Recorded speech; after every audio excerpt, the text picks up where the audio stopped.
Welcome to First. I'm Nichelle Poston along with Shirley Min and Mark Eichman.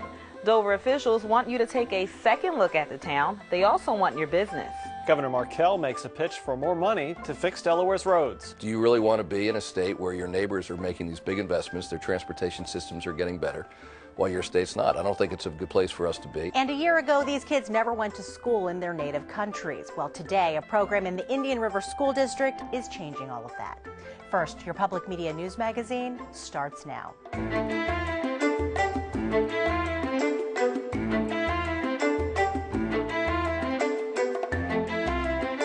Could downtown Dover be an attraction point to developers and new businesses?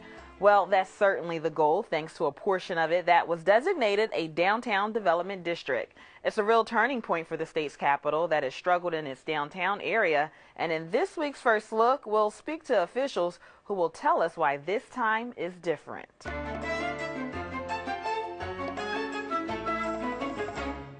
I feel like we're just at a turning point. The stars are aligned in a way that they have never been before. This is just a glimpse of what Dover officials are looking to revitalize in its downtown area. Roughly 220 acres of land will get a new look thanks to Dover being designated a downtown development district, a program that will also help fill more than 24 empty properties and spaces. There are tenant spaces for purchase available. There are vacant lots available. And then when you get into the neighborhoods, there are a lot of vacant lots. So the opportunity to come in and build something great to bring more people into the downtown is better than it has ever been. This vacant lot on Governor's Avenue is another example of what the city planner hopes to develop. And here's a closer look. This is the 120 South Governor's Avenue. Oh, yeah. Right here. Okay, so, so this is the area, again, this spans both sides of the street. So the idea is to have a really quality plan that has buildings that come to both sides of the street. According to Dover Mayor Robin Christensen, focusing on downtown areas is the thing to do nowadays. The trend all across the country at this point in time in our history, it was at one time to move away from downtown. The trend now is for the Generation Xers is to move back downtown because that's where they want to be. Under the Downtown Development District program, Dover property owners could be eligible for a variety of incentives, grants, and tax breaks from the state, Kent County, and City of Dover, as well as others who dare to set up shop downtown. Short-term success, I see 4 or 5 projects being completed over the next 18 months. Right now, foot traffic in the downtown area appears to be steady during the work week, but mostly around lunchtime. Officials say it starts to taper off the further west you get. So part of the plan and goal is to move that momentum to bring more people to the businesses on the west side, but also to expand the times that people are spending downtown. Home ownership is also important, especially since the downtown area has an 84% rental rate. The home ownership adds stability to a neighborhood because you have people, who have the long-term stake in the property that help to maintain, the character of the area, maintain their properties. One area in particular isn't too far from the railroad tracks. So this area here, it is a neighborhood, there is housing, but in this area it's really deteriorated over the years. So we want to see opportunities to kind of inject resources into the area and improve the housing. It's too early to name what developers are willing to make their way to Dover, but officials say people are showing an interest in investing, and they're both locals and outsiders. We're seeing both. We are seeing developers have some interests that are not from Dover. We are seeing local businesses with an interest in expanding or perhaps opening a new location. Although work to change the face of Dover's downtown district is still in the beginning stages, the project will not forget about existing businesses. In fact, Mayor Christensen named a few community staples that will give this project an advantage. We have some great anchors. We have the the legislative end down here where we have a captive workforce all day long. We have the Schwartz Center, we have the Duncan Center at the other end. We have a great library here. So we have quite a few things that we're offering now. This week, the City of Dover hosted a series of workshops for property owners, developers, and investors. And officials tell me some local businesses have already submitted applications for funds to renovate existing office space or rental properties there. The city has even invested in public safety by installing cameras and hiring more police cadets to patrol downtown. Officials hope a newer and improved Dover will take on the look of Main Street in Newark. That'll be interesting. Now, Dover, though, is not the only city that's part of the downtown revitalization program, right? No, Shirley, it's not the only city. Wilmington and Seaford are also a part of the program. Dover, along with those two cities, will receive anywhere from $1.7 to $2.3 million to strengthen their downtown districts. And besides workshops to attract investors, is Dover doing anything else to attract business? Yes, they are. They actually recently launched the I Believe in Dover campaign and produced a commercial to highlight reasons why Dover is the place to be. The commercial will air 490 times a week at the Carmike Theater in town and also pretty soon on Verizon Fios. Okay, thank you so much, Nichelle, and you can follow updates online at newsworks.org/Delaware. Coming up on First, the Indian River School District works hard to help children who migrated to Delaware to get an education. And First Experience takes us into the Delaware archives for a closer look at history.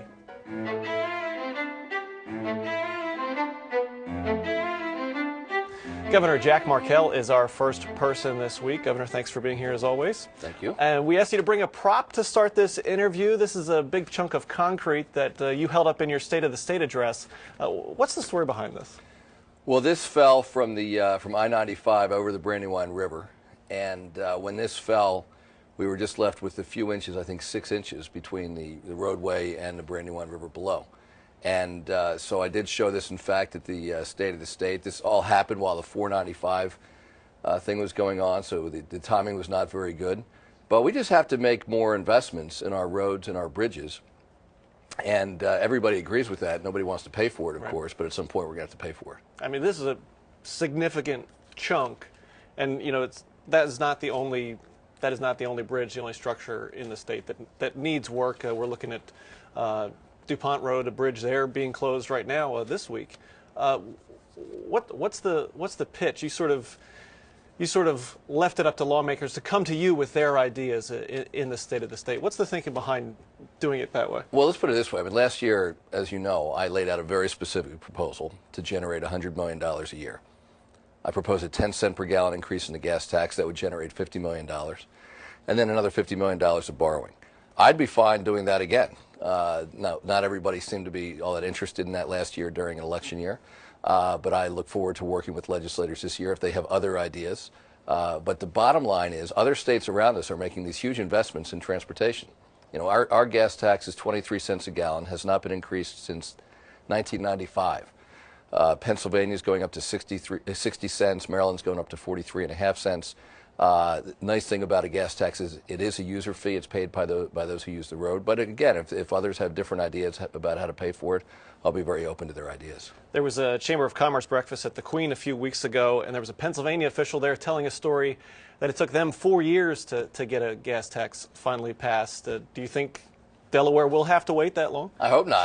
Can we wait that long? Well, I mean, in the meantime, other states are becoming more competitive with their transportation systems, and we're not. And as I asked a number of real estate folks recently and businesses, do you really want to be in a state where your neighbors are making these big investments, their transportation systems are getting better, while your state's not? I don't think it's a good place for us to be, and I'm hoping that we'll find a way this year to actually generate some revenue for that fund. One of the big transportation projects over the next several years is upgrades to the train station in Newark. Right.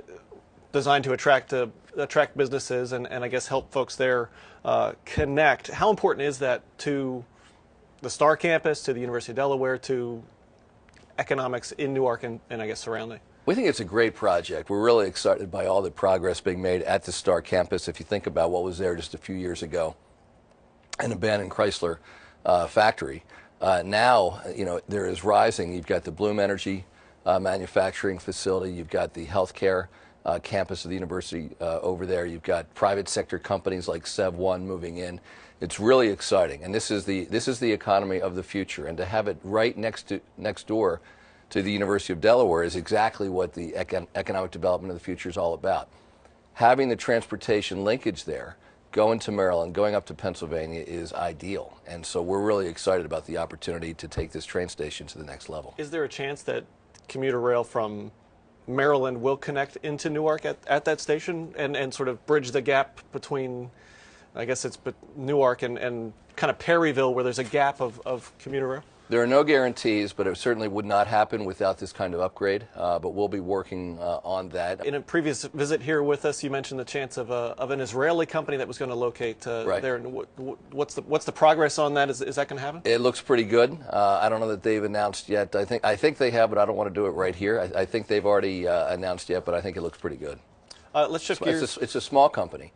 But we expect a lot of small companies down there. I mean, we're very excited about the growth of small business. And that's kind of been your mantra, to replace the big Chryslers and GMs with lots of littles. Yeah, we like them all. I mean, we like the big employers too. When we have a DuPont or the big banks or AstraZeneca and the like, those are really exciting too. But our economy needs tiny businesses, medium-sized as well as large.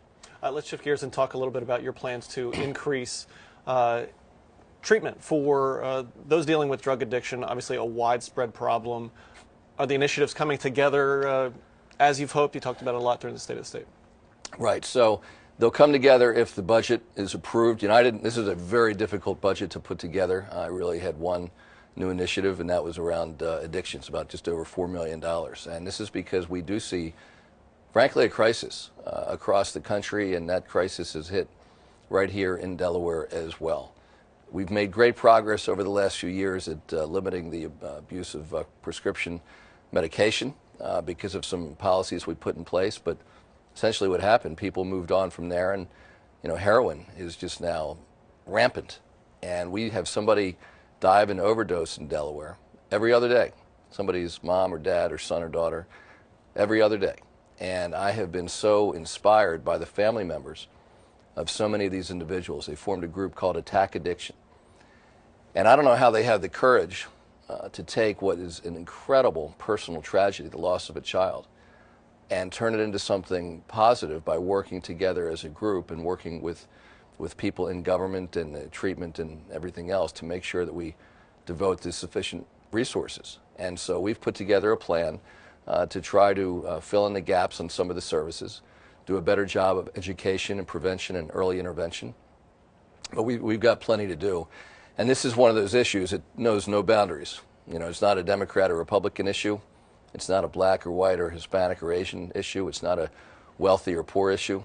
It's not a female or male. I mean, it cuts across all boundaries. A year ago, you were on WHYY-FM with Marty Moskowayne, and she asked you if you were in favor of legalizing marijuana. You said at that point you're going to wait and see the data before committing. Have you seen anything that kind of would sway you one way or the other in the past year? I'm certainly willing to look at the decriminalization aspect. I am not in support of doing what they've done in Colorado or Washington State or a few other places, doing full legalization. And it's not going to happen while I'm governor. And maybe it may be the right thing, but I don't think we know. And I think we need to take a few years and see what the impact has been in some of these other states. This is why states are testing grounds.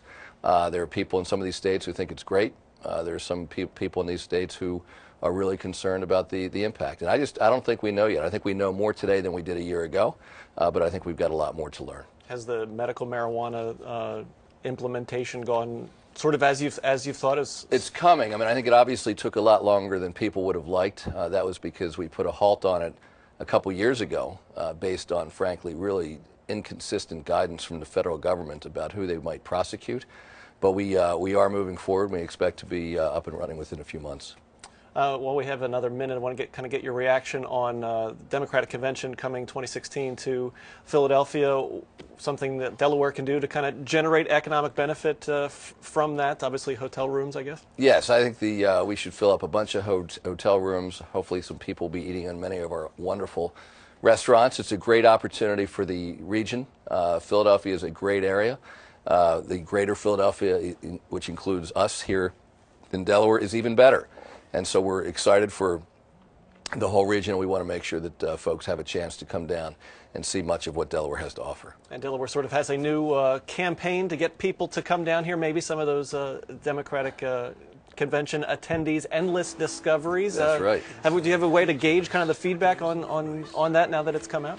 There are endless discoveries right here in Delaware. The feedback so far has been positive. I think we'll have to see how it plays out. You can't just announce a slogan. You've actually got to put some effort behind it, so we're going to do that. I think it does sum up a lot of what Delaware is about, but these things take time, too.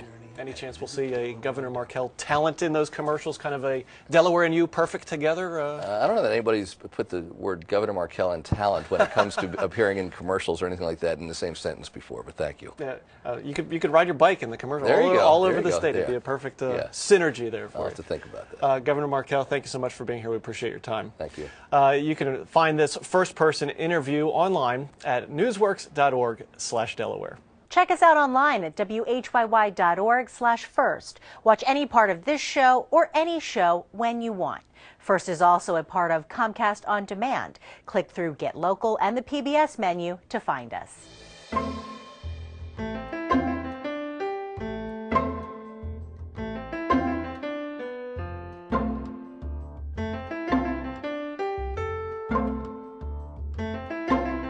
Last summer, the Indian River School District scrambled to find a way to deal with an influx of children coming primarily from Central America. Delaware education reporter Avi Wolfman-Arent is here now with an update. Avi, how's the district handling the situation now?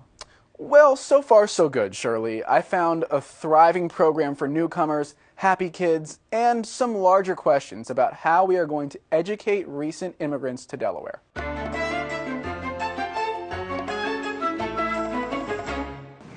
To understand what's happening here at the G.W. Carter Center in Frankfort, Delaware, you first have to go back to last winter. About this time last year, just after the holiday break last year, we started seeing an influx in registrants to Sussex Central High School, students who were newcomers to the country, but not only were they newcomers to the country, they were unaccompanied youth. Around the country, politicians and pundits fretted over this wave of minors from Central America, but in Indian River there was a different dilemma. They had about 90 new students to teach. Once we had taken them into the schools, we realized that the programming that we had in place, the curriculum materials, the teaching strategies that we use for all of our ELL programs really were not sufficient for these students. Many of the students were from Guatemala and grew up speaking indigenous languages. Almost none of them knew English. Many were still learning Spanish. Take 18-year-old Yolanda. She came to the U.S. 7 months ago and moved to Georgetown, Delaware to live with a sister.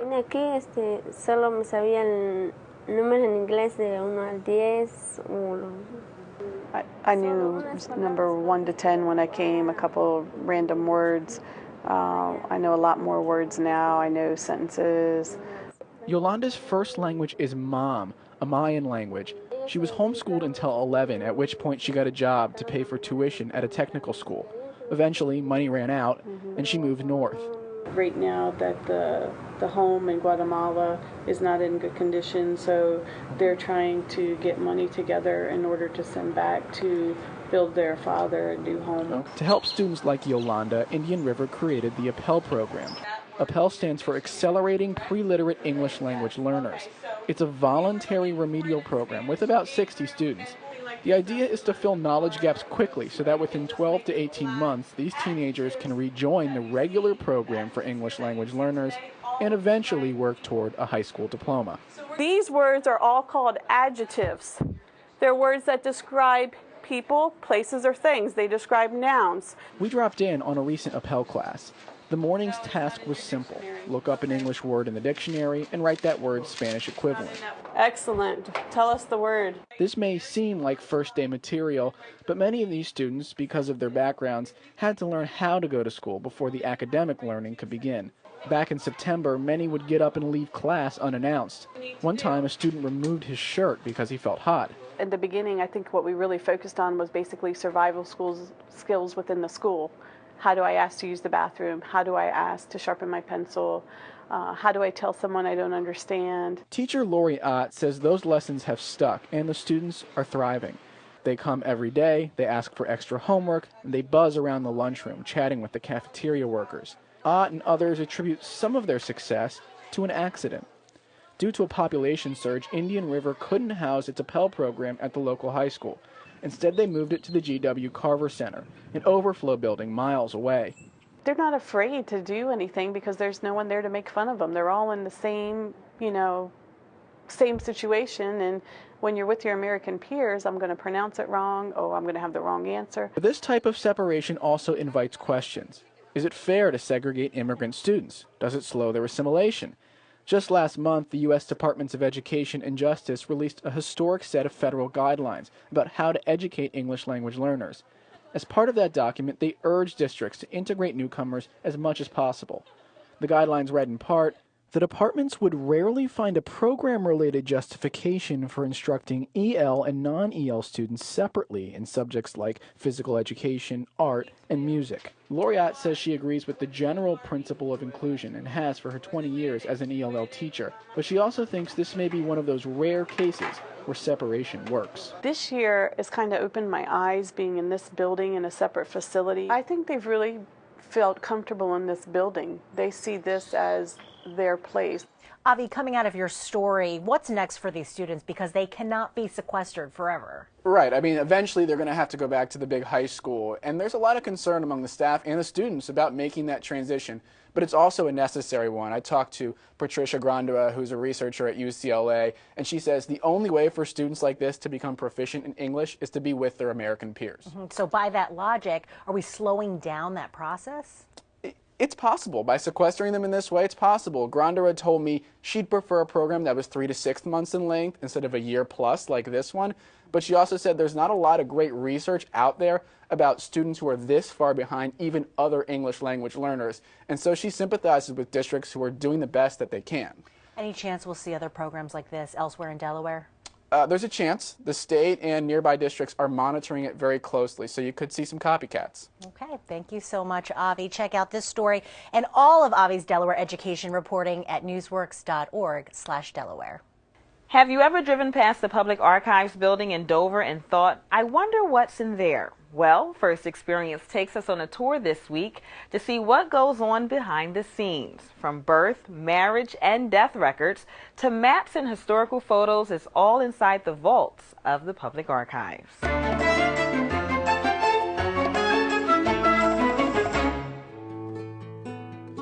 We're in the Delaware Public Archives, and the mission of the Delaware Public Archives is to preserve and conserve all those records at the state level, the county level, and the municipality level. We're charged with actually protecting those documents until those may be needed by a state official or a citizen. The front of the house is actually very much a research library, and 3 out of 4 people that actually come to the Delaware Public Archives are doing genealogy. But that is actually where the public end of the Delaware Public Archives actually stops. It's a very secure building, and behind the security is where all the materials actually lie. Those are located in secure, environmentally controlled vaults. There's a wide breadth of materials that we do have here, whether you're doing just history or if you're doing just genealogy. We've got millions of documents here that can help somebody do a history of, say, a local town, or a genealogy of a family here in Delaware, military service possibly, or of early settlements here in Delaware. They could all find materials here at the archives that would address those subjects. We have documents dating back to 1653, and we also have documents here that are dating within the last couple months that have come in.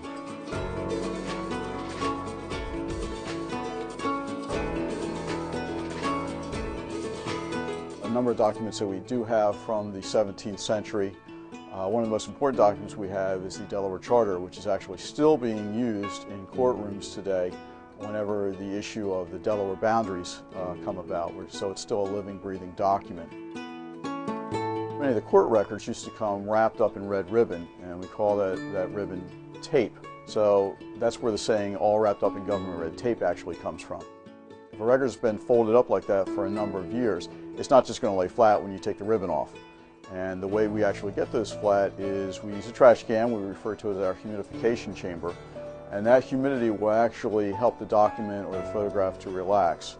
You'll take it out after 2 days and you'll lay it flat on the table, and we'll weight it down as well. After we do that for a couple of days, we'll take the documents and actually put them in acid-free folders and put it back into the vault.